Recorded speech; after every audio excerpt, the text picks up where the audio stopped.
turn now to a strange story out of Arizona involving a retreat run by a wealthy Buddhist monk who claims to use the principles of yoga and deep meditation in the quest for enlightenment. But when one young couple's spiritual journey led to troubling questions and a tragic death... What was it like for you to watch your son get sucked up into this world? He was frightened. What Ian Thorson and Christy McNally actually encountered was something entirely unexpected, a mysterious descent into the darkness that would change their lives forever. This story starts more than a decade ago when Ian, then a recent graduate of Stanford, found his way into the orbit of the charismatic Michael Roach, a Princeton graduate who had made millions in the diamond business and become a Buddhist monk.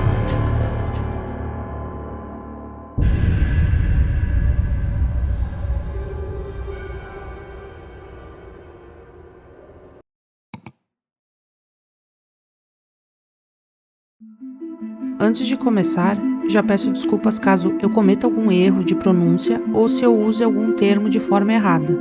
Eu fiz uma pesquisa sobre o budismo, mas como é um tema muito amplo e profundo, seria impossível aprender tudo em pouco tempo, sem perder o foco no caso que eu vou contar hoje. Então, dito isso, não se esqueça de curtir o vídeo e se inscrever para acompanhar mais conteúdos como este. A história de hoje envolve 3 personagens principais e um retiro budista, que foi cenário de uma tragédia que resultou na morte de um deles. Um deles é Ian, que vivia em Nova York, nos Estados Unidos. Desde cedo, Ian se destacou por seu amor aos estudos, e embora sua família tivesse excelentes condições financeiras, ele era conhecido por sua humildade, algo que o fazia parecer deslocado do ambiente privilegiado em que ele cresceu. Após anos de dedicação, Ian se formou na universidade e decidiu que iria tirar um ano para viajar. Aproveitando os recursos da família, ele decidiu viajar para a Índia, motivado por uma profunda atração pela espiritualidade oriental, especialmente pelo budismo. Lá, Ian se aprofundou nas práticas de meditação, desapego emocional e desprendimento material, elementos considerados fundamentais para alcançar a paz interior e a iluminação espiritual. Além disso, aprendeu muito sobre filosofia e ensinamentos milenares que moldaram o restante de sua jornada. Ao retornar para Nova York após um ano viajando, Ian percebeu que já não se sentia conectado com o ritmo caótico da cidade. Inspirado por sua experiência na Índia, ele decidiu procurar um templo onde pudesse aprofundar suas práticas budistas e viver de forma mais alinhada com os ensinamentos que havia aprendido. Foi então que, em 1997, ele encontrou o Centro de Extensão das Três Joias, localizado em Nova York, um templo que se tornaria um ponto central em sua jornada espiritual. Lá, Ian conheceu seu futuro mentor, Michael, um monge budista que havia se ordenado após anos de intenso estudo e prática do budismo tibetano. Em 1995, Michael se tornou o primeiro americano a receber o título de Geshe, um dos mais altos graus acadêmicos no budismo tibetano, reservado para aqueles que demonstram profundo conhecimento das escrituras e disciplina espiritual.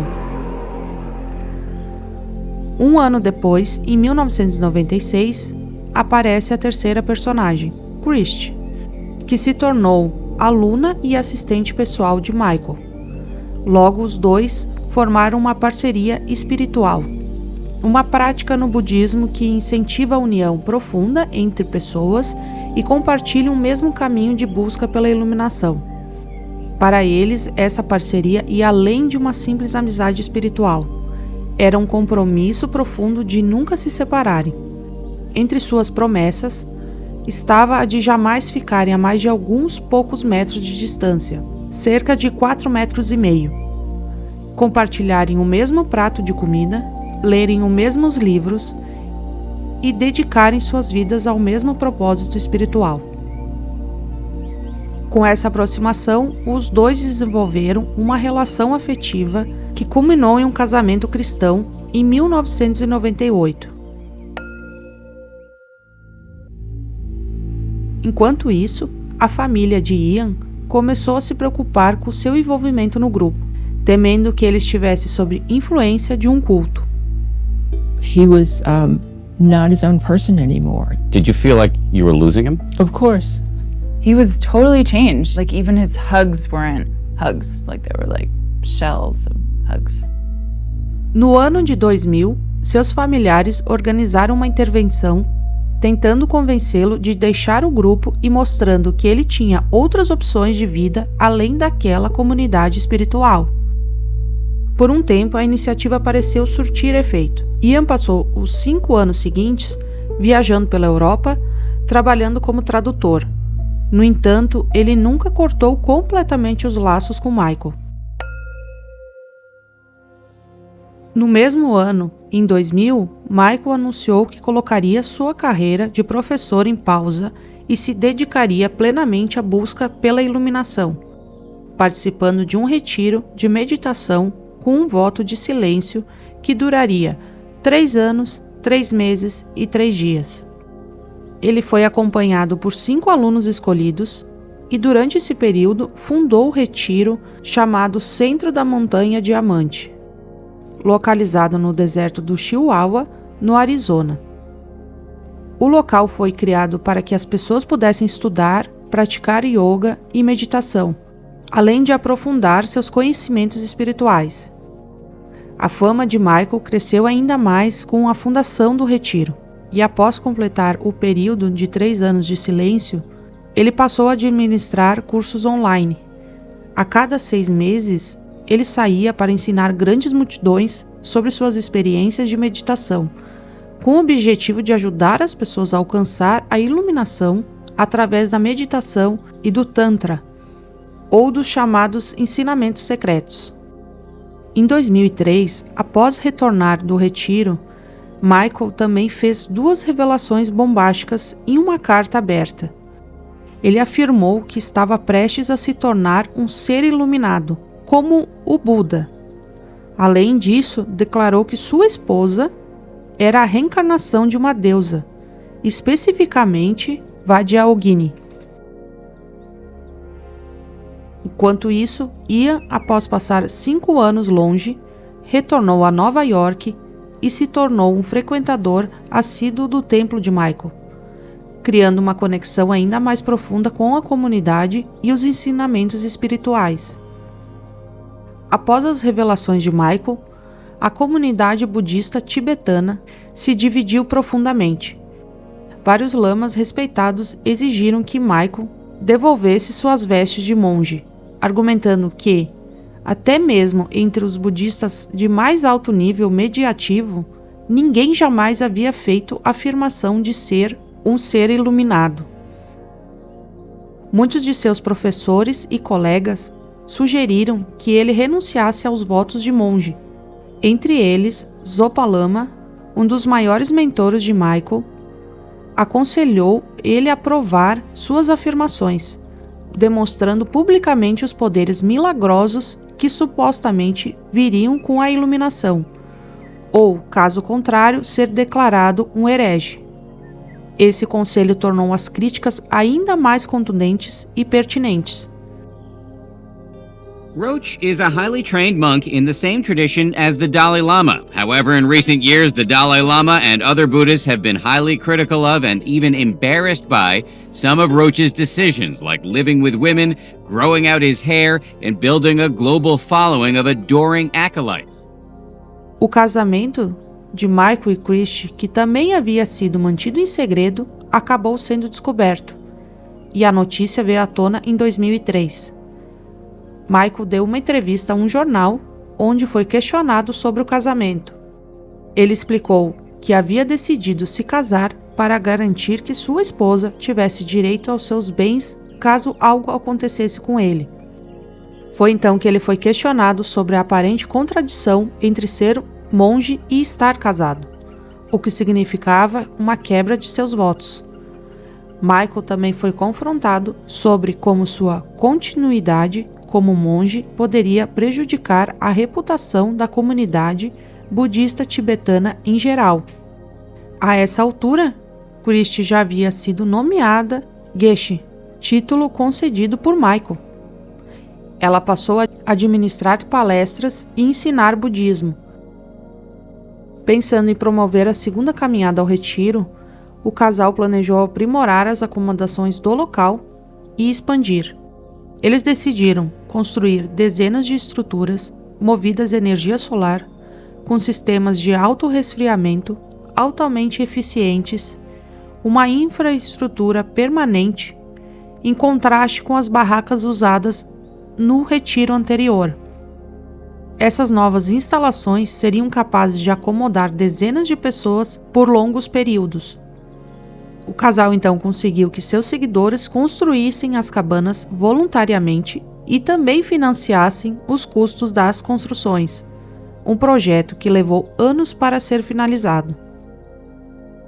No meio de tudo isso, o casal se divorciou por volta de 2009 e membros do grupo começaram a circular com boatos, que nunca foram confirmados. Eles falavam sobre o envolvimento de Michael com outros alunos e alunas, e outros falavam sobre trocas de parceiros por parte de ambos. Um ano após a separação, em 2010, Ian e Christie, que haviam se aproximado ainda mais, se casaram e continuaram frequentando o templo. Algumas semanas depois do casamento, os planos para o segundo grande retiro começaram a se concretizar. A ideia era a mesma do primeiro. Os alunos passariam o mesmo período de 3 anos, 3 meses e 3 dias. Meditadores budistas tibetanos e praticantes de yoga iriam ao deserto para escapar do caos da cidade, com o objetivo de se concentrar no desenvolvimento espiritual. Dessa vez, Christie seria responsável por gerenciar o retiro e também dar aulas como líder espiritual. Por 14 meses, ela liderou um dos retiros de meditação a partir de dezembro de 2010. Ela e 38 outros participantes, incluindo um novo marido, para quem ela era guru, deusa e esposa, se comprometeram a cortar todo contato direto com o mundo exterior. Juntos, fizeram o voto de meditar em silêncio por mais de 3 anos, isolados do restante da sociedade. Eles cortaram todos os tipos de comunicação com o mundo exterior. A única maneira de se comunicar com suas famílias era por meio de cartas, enviadas uma vez a cada 2 semanas. As medidas estritas tinham como objetivo remover as distrações do cotidiano e oferecer aos participantes do retiro a chance de experimentar um silêncio profundo, assim permitindo se concentrar na estrutura de suas mentes. Quando o retiro começou, ninguém tinha muita ideia de como as coisas se desenrolariam.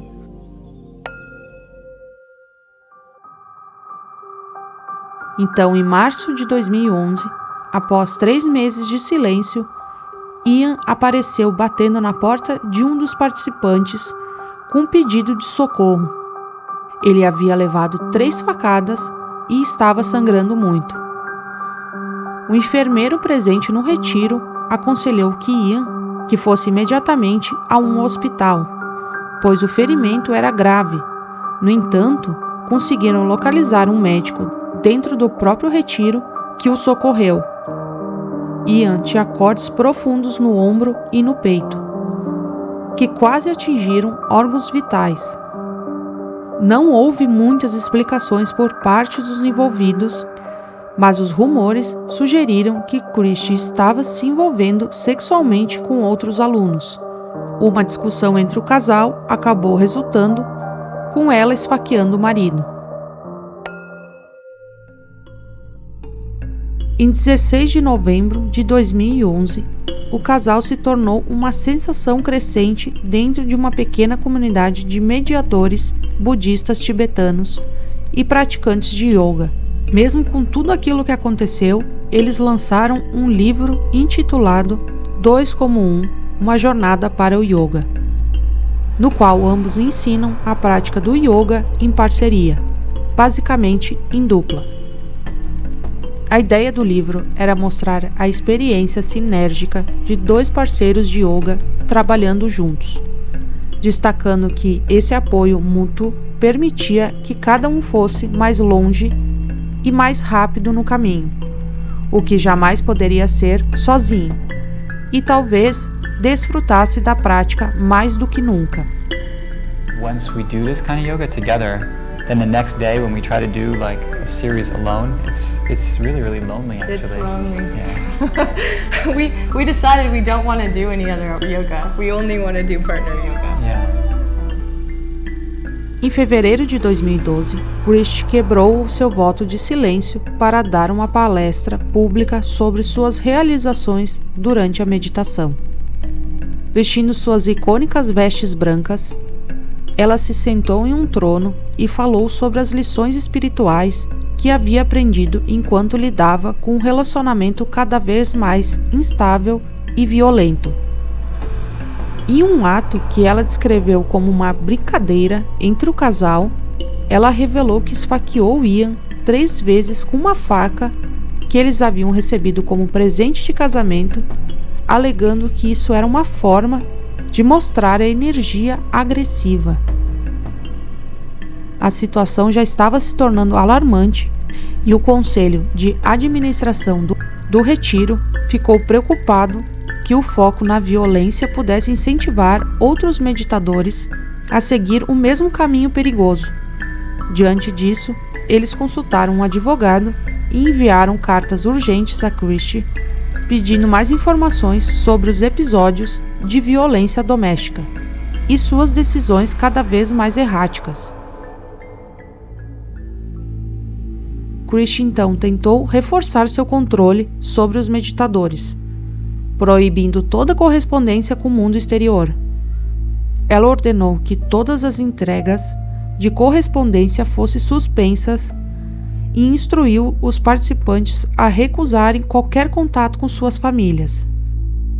Diante dessa situação, os membros do conselho decidiram que não tinham outra opção a não ser agir imediatamente para remover o casal do retiro.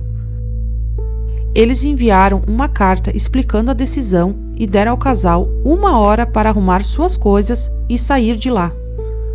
Para facilitar a saída, eles ofereceram cobrir as despesas, incluindo custos com hotel, aluguel de carro, telefones celulares e mais $3.600 em dinheiro. No entanto, o casal que havia feito votos de permanecer na área consagrada tinha um plano diferente. Em vez de partir, eles decidiram procurar uma caverna próxima, que era muito comum na região, onde poderiam continuar a meditar e ainda manter algum contato com alguns alunos. Eles então encontraram uma caverna antiga, que era fora da vista do Vale do Retiro, onde poderiam terminar seus 3 anos de meditação silenciosa sem serem observados. As poucas pessoas que sabiam onde estavam prometeram fornecer suprimentos conforme necessário. A água seria colocada em pontos estratégicos, onde um deles poderia pegar sem ser visto. Para eles, a caverna representava um desafio que superariam juntos, um local sagrado na tradição dos altos lamas do Himalaia, cujas provações e dificuldades eram vistas como um caminho para alcançar grandeza espiritual. A decisão de viver o resto do retiro na encosta de uma montanha no Arizona, no entanto, seria fatal.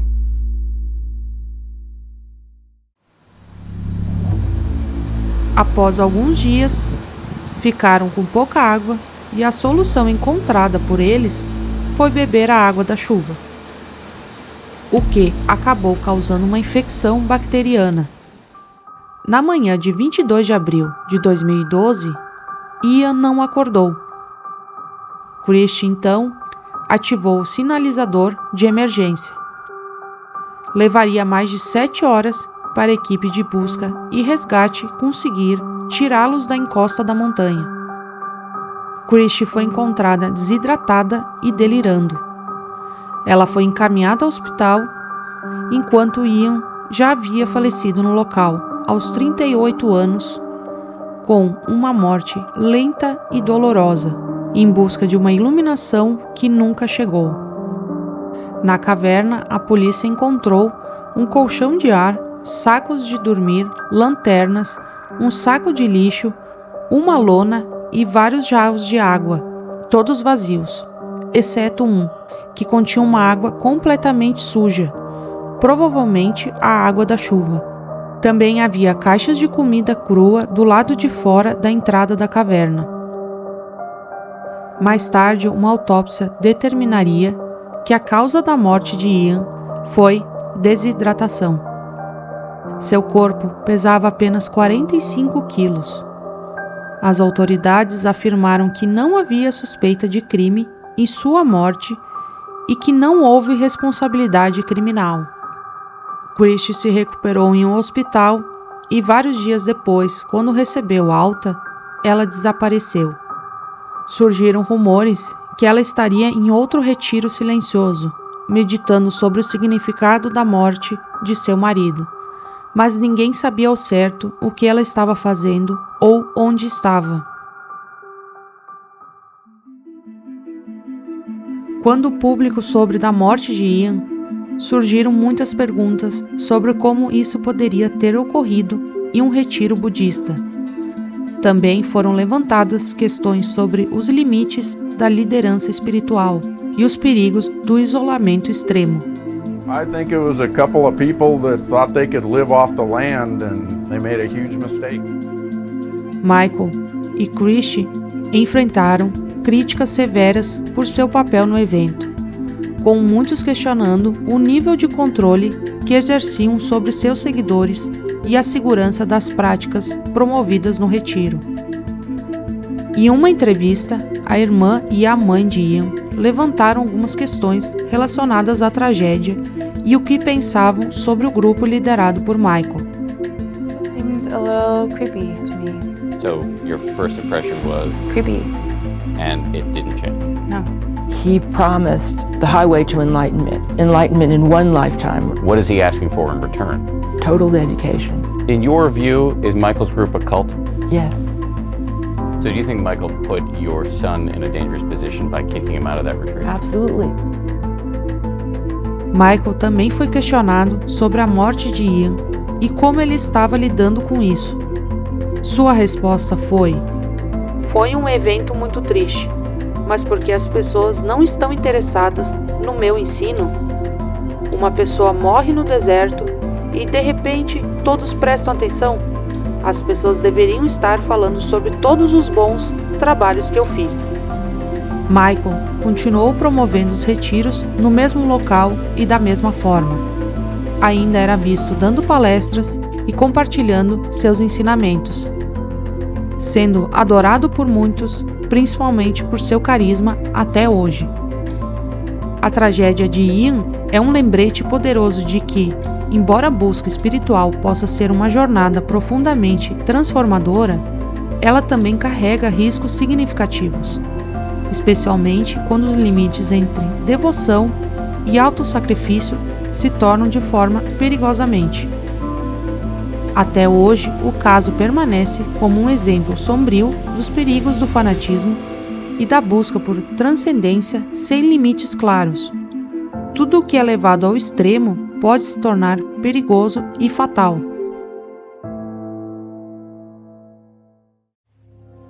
Então, esse foi o vídeo de hoje. Se cuidem e até logo!